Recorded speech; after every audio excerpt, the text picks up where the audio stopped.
رسالت مآب صلی اللہ تعالیٰ علیہ وسلم جس زمانے میں اور جن حالات میں تشریف لائے، اس دور میں اور ان حالات میں ایک اللہ وحدہ لا شریک کے ساتھ عبادت میں بہت سارے خداؤں کی پوجا کی جاتی تھی، اور ان لوگوں نے مختلف کاموں کے لیے مختلف خدا بنا کر رکھے ہوئے تھے اور بت بیت اللہ میں سجائے ہوئے تھے۔ 360 بت بیت اللہ کے اندر رکھے ہوئے ہیں۔ ان حالات میں اللہ کے نبی صلی اللہ تعالیٰ علیہ وسلم نے ایک ایسا دعویٰ کیا جو دعویٰ حضور پاک صلی اللہ علیہ وسلم کے ساتھ تمام انبیاء و رسل کی نبوت کا مقصد تھا اور آپ کی زندگی کا ایک اہم ترین حصہ تھا۔ ہر نبی کی نبوت اور ہر نبی کے معجزات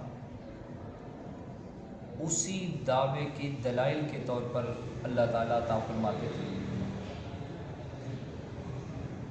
اور وہ دعویٰ یہ تھا کہ وہ وقت کہ جب لوگ بہت ساری چیزوں کو معبود بنا کر سمجھے ہوئے ہیں، ان حالات میں اللہ کے نبی صلی اللہ علیہ وسلم نے پکار کر کہا کہ لوگوں، تمہارا الہ، تمہارا خدا، تمہاری عبادت کے لائق صرف اور صرف ایک الہ ہے، اور وہ اللہ ہے۔ وہ لوگ حیران ہو گئے، وہ کہنے لگے کہ بھی یہ کیسی عجیب بات آپ نے کی ہے، ہم نے تو یہ بات سنی کبھی نہیں۔ اس لیے کہ انبیاء کو گزرے ہوئے بھی کئی سال ہو چکے تھے، کائنات میں مکمل طور پر تاریکی چھا چکی تھی، لوگوں کے اعمال بگڑے، صرف اعمال نہیں بگڑے، اخلاق بگڑ چکے تھے، عقائد بگڑ چکے تھے، نظریات بگڑ چکے تھے، اور مخلوق کی معاملات میں صرف لوگ بگڑے نہیں بلکہ خالق کے متعلق بگڑ چکے تھے، انہیں ایک اللہ کی پہچان نہیں تھی۔ تو حضور پاک صلی اللہ علیہ وسلم نے فرمایا کہ لوگوں، تمہارا معبود ایک معبود ہے، اور وہ ایک ایسا معبود ہے کہ اس کے سوا کوئی بھی معبود نہیں ہے۔ وہ ایک ایسا معبود ہے کہ واحد ہے، وحدہ لا شریک ہے، تنہا ہے، یکتا ہے، عبادت کے لائق وہ ہے، دعا کے لائق وہ ہے، سننے والا وہ ہے، قبول کرنے والا وہ ہے، معاف کرنے والا وہ ہے، دینے والا وہ ہے، لینے والا وہ ہے، صحت کے خزانے اس کے قبضہ قدرت میں ہیں، بیماریوں کے خزانے اس کے قبضہ قدرت میں ہیں، سب کچھ اس کے ہاتھ میں ہے۔ تو جب سب کچھ اس کے ہاتھ میں، تو عبادت بھی اسی کی کرو، سجدہ بھی اسی کا، منت بھی اسی کی، نظر بھی اسی کی، نیاز بھی جی، نظر اللہ، نیاز حسین کی عبادت ہے، اور عبادت ایک اللہ کی، اور وہ ایسا الہ ہے کہ وہ بہت مہربان ہے، ساری کائنات پر رحم کرنے والا ہے، ہر ایک کو سب کچھ عطا کرنے والا ہے، اور اس کی رحمت کا بڑا عجیب انداز ہے کہ وہ اپنوں کو، ماننے والوں کو دال ساگ پر خوش کر لیتا ہے اور اپنے دشمنوں کو مرغن کھلاتا ہے۔ اس کی رحمت کا انداز بڑا عجیب ہے کہ وہ اپنوں کو، ماننے والوں کو ہلکی پھلکی چھوٹی موٹی گاڑیاں دے دیتا ہے، کیری ڈبے اور بیران کاریں، اور جو ان کے دشمن ہیں ان کو لینڈ کروزر اور BMW اور کیا کیا گاڑیاں تھیں، وہ سب کچھ عطا کرتا ہے۔ الرحیم، قیامت کے دن اس کی صفت کا یہ عالم ہوگا کہ اس کی رحمت صرف اور صرف ماننے والوں پر ہوگی، اس کی رحمت سے قیامت کے دن انکار کرنے والوں کا کوئی حق اور کوئی حصہ نہیں ہوگا۔ جب یہ دعویٰ کیا ہے امام الانبیاء صلی اللہ علیہ وسلم نے، تو لوگ حیران ہوئے، لوگوں نے کہا کہ جی آپ نے تو بڑی عجیب بات کی ہے، اگر واقعتاً ایسا ہے تو اس کی دلیل کیا ہے؟ اب اس کے دلائل میں تکوینی دلائل، یعنی کہ وہ دلائل کہ جو اللہ کی الوہیت پر کائنات میں بکھرے ہوئے دلائل ہیں، وہ دلائل جو آنکھوں سے نظر آنے والے ہیں، ایک ہے نقلی دلائل، ایک ہے عقلی دلائل۔ نقلی دلائل وہ ہیں جو اللہ وحی سے بتا دے، کوئی پیغام دے، کوئی چیز بتائیں، کوئی حکم جاری فرمائے۔ ایک وہ دلائل ہے کہ پوری کائنات میں اللہ تعالیٰ نے دلائل کو کھول دیا اور فرمایا کہ یہ چیزیں میری قدرت کی دلیل ہیں۔ وہ ساری چیزیں یہاں پر اللہ تعالیٰ نے ارشاد فرمائی، اور اللہ نے اپنی الوہیت پر، اپنی ربوبیت پر، اپنی قدرت پر، اپنے الہ ہونے پر، اس بات پر کہ اللہ الہ ہے اور عبادت کے لائق وہی ہے، وہ جس میں عبادت کا دھوکہ، مخلوق کی وہ تعظیم نہ کر، یہ خاص خدا کا حصہ ہے، بندوں میں اسے تقسیم نہ کر۔ ہے نا، کسی کے سامنے بڑے جھک کے ملتے ہیں، جھکنا تو خالق کے سامنے ہوتا ہے بھائی، مخلوق کے سامنے آپ کیوں جھک کے مل رہے ہیں؟ اور یاد رکھیے کہ جب نماز میں کھڑے ہوتے ہیں تو نماز میں کھڑے ہونے تک تکبیر تحریمہ کہی نہیں جاتی، اس وقت تک ہاتھ باندھ کے کھڑے ہونا بھی منع ہے۔ بات سمجھ آ رہی ہے؟ ہاتھ باندھ کر کھڑے ہونا عبادت ہے، اور یہ ہاتھ باندھ کر کھڑے ہونا اللہ کے سامنے ہے، اور یہ عبادت نماز میں ہے، تکبیر تحریمہ کے بعد ہے۔ تکبیر تحریمہ سے پہلے صف میں کھڑے ہو کر ہاتھ باندھ کے کھڑے ہونے کی جب تکبیر ہو رہی ہوتی ہے، امام جب تکبیر نہیں کہتے تو اس وقت اس سے پہلے ہاتھ باندھ کر کھڑے ہونا بھی منع ہے۔ کئی دفعہ بتایا لیکن پھر بھی اکثر دیکھا کہ لوگ کھڑے کا ہاتھ باندھ کر۔ پہلی دلیل فرمایا کہ ان فی خلق السماوات والارض، یقیناً آسمانوں کی اور زمین کی تخلیق میں، آسمانوں اور زمین کو پیدا کرنے میں، کتنا بڑا آسمان بغیر کسی ستون کے اللہ تعالیٰ نے قائم فرما دیا، بغیر کسی ستون کے اللہ تعالیٰ نے اس کو بلند کر دیا، ایک اپنے حکم سے بس۔ آسمانوں کو دیکھو تو اللہ سمجھ آتا ہے،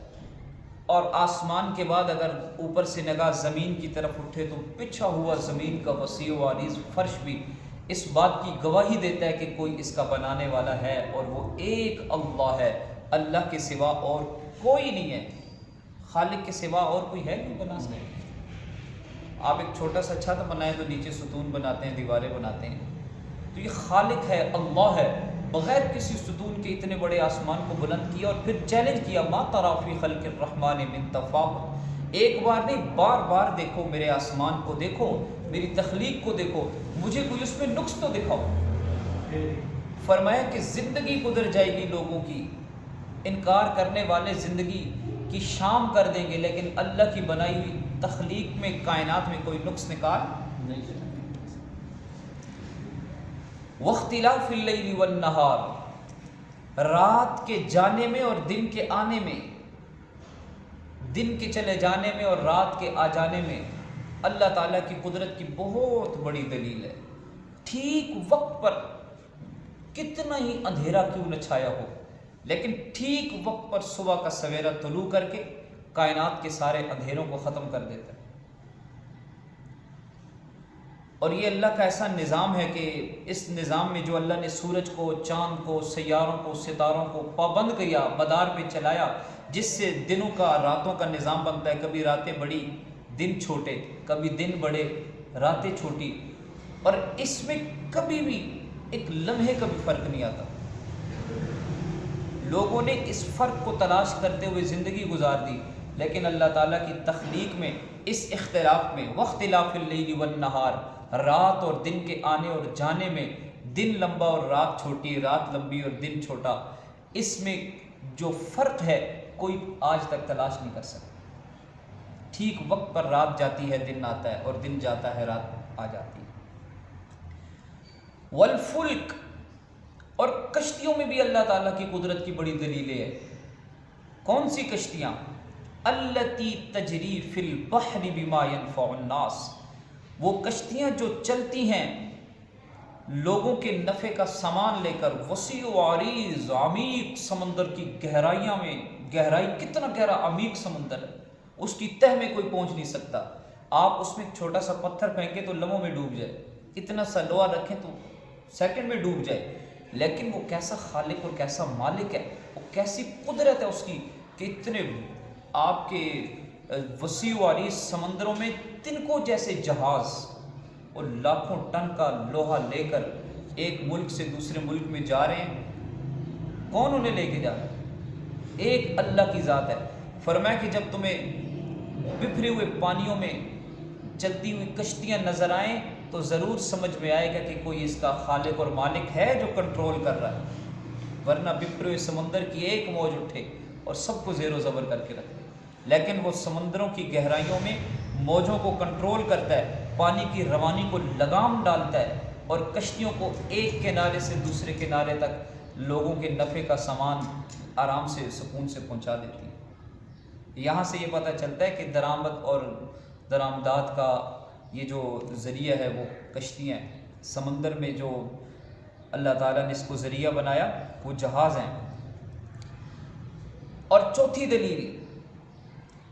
وما انزل اللہ من السماء من ماء، آسمان سے کس طرح اللہ تعالیٰ نے پانی کو نازل کیا، فاحیا به الارض بعد موتها، اور اس پانی سے زمین کے مردہ زمین کو زندگی عطا فرمائی تھی۔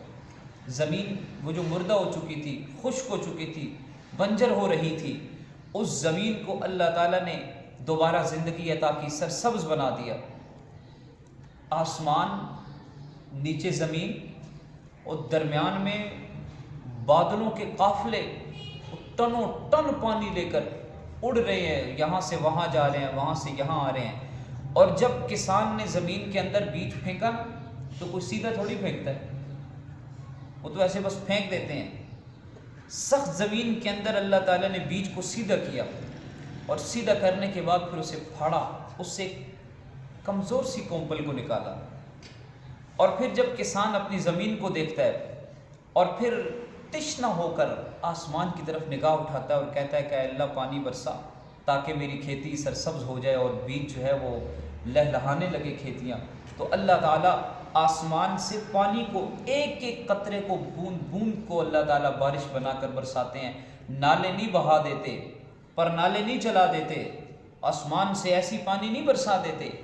ایک ایک قطرہ بہا دیتے ہیں تاکہ اس سے سرسبز، اس سے مردہ زمینوں کو اللہ تعالیٰ زندگی عطا فرمائے۔ کیسا خالق اور کیسا مالک ہے۔ اور جب زمین سرسبز ہو جاتی ہے، زندہ ہو جاتی ہے، پھر اس میں وَبَثَّ فِيهَا مِن كُلِّ دَابَّةٍ، اس میں مختلف قسم کے جاندار اللہ تعالیٰ اس میں پھیلا دیتے ہیں، ان کا رزق اللہ تعالیٰ زمین میں پھیلا دیتے ہیں اور وہ اس زمین سے اپنی ضرورت کا رزق حاصل کر رہے ہیں۔ وَتَصْرِيفِ الرِّيَاحِ، اور ہواؤں کی گردش میں اللہ تعالیٰ کی قدرت کی بڑی دلیل ہے۔ ہواؤں کی گردش، کبھی سرسر بن کر، کبھی صبا بن کر، کبھی گرمیوں میں گرم لو بن کر،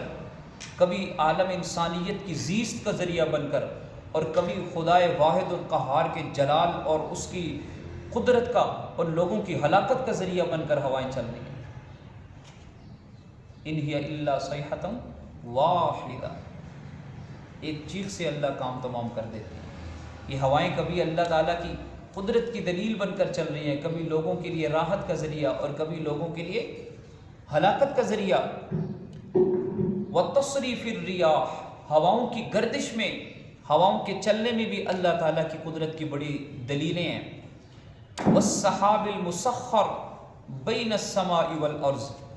اور بادلوں کے قافلوں میں، وَالسَّحَابِ الْمُسَخَّرِ، اور بادلوں کے قافلوں میں، وہ جو اللہ تعالیٰ نے آسمانوں اور زمین کے درمیان جن کو تابع بنا کر رکھا ہوا ہے، ہواؤں کو اللہ تعالیٰ چلاتے ہیں۔ وہ ہوائیں ہمارے کراچی کے سمندر کے اوپر سے چلتی ہیں اور پانی کو بخارات بن کر اٹھاتی ہیں، پھر ہواؤں کا قافلہ آتا ہے اور ان بخارات کو چلاتا ہے، وہ چلتے چلے جاتے ہیں۔ یہ پانی نمکین ہے کہ میٹھا ہے؟ سمندر کا پانی نمکین ہے نا؟ نمکین پانی کو اللہ اٹھاتے ہیں اور پھر آسمان کے دامن میں اپنے کارخانے قدرت میں اس کو فلٹر کر کے میٹھا بنا دیتے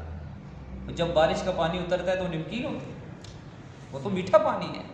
اللہ اپنے کارخانے قدرت میں اسے میٹھا بنا کر پھر جہاں جتنی ضرورت ہے وہاں اس کو ہواؤں کے ذریعے قافلوں کے قافلے چلاتے ہیں اور پھر اس مقام پر اللہ تعالیٰ برساتے ہیں۔ یہ سب کچھ کرنے والا ایک تن تنہا وحدہ لا شریک اللہ ہے، اللہ کے سوا اور کوئی نہیں ہے۔ اور اس سب میں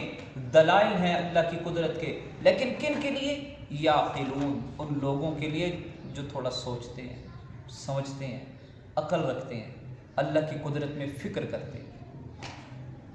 سمجھ آ گئی بات کی؟ دیکھیں گے،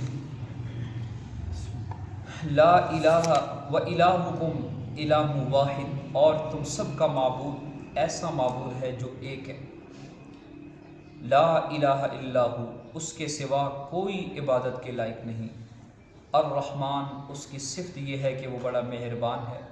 الرحیم، اس کی صفت یہ ہے کہ وہ رحم کرنے والا ہے، ان فی خلق السماوات والارض، یقیناً آسمانوں اور زمین کی تخلیق میں، پیدا کرنے میں، واختلاف اللیل والنہار، اور رات اور دن کے اختلاف میں، ایک دوسرے کے پیچھے آنے اور جانے میں، والفلک التی تجری، اور کشتیوں میں، التی تجری، جو چلتی ہیں، فی البحر، سمندر میں، بما ینفع الناس، ان چیزوں کو لے کر وہ جو چیزیں لوگوں کے لیے نفع بخش ہیں، وما انزل اللہ،